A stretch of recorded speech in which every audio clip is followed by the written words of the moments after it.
السلام عليكم ورحمة الله وبركاته. أنا جاي النهارده أتكلم عن مباراة الأهلي وسيمبا التنزاني التاريخية.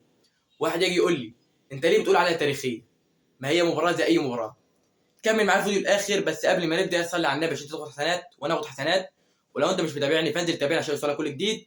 وبإذن الله عاوزين نوصل الفيديو ده ل 1000 لايك. بعد انتهاء مباراة الأهلي وسيمبا التنزاني بنتيجة 1-0 للنادي الأهلي على ملعب سيمبا التنزاني في تنزانيا، ودي أول مباراة النادي الأهلي يكسب سيمبا التنزاني في تنزانيا على ملعبه. تخيل، الأهلي عمره ما كسب سيمبا التنزاني على ملعبه. علشان كده قلت في بداية الفيديو إن المباراة دي مباراة تاريخية في ظل الإرهاق الشديد على لاعبين النادي الأهلي مع منتخب مصر ومع النادي الأهلي. إزاي؟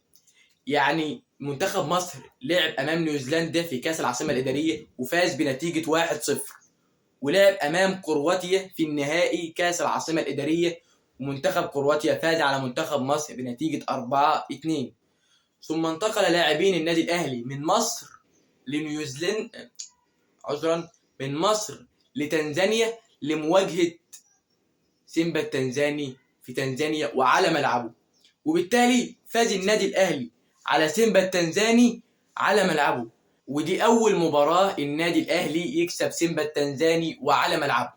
الإرهاق كان باين على محمد عبد المنعم ورامي ربيعة ومحمد هاني ومروان عطية. واحد يقول لي هو عشان أنت أهلاوي يعني اخترت الأربع لاعبين دول بالمعنى؟ يعني لا، هقول لك.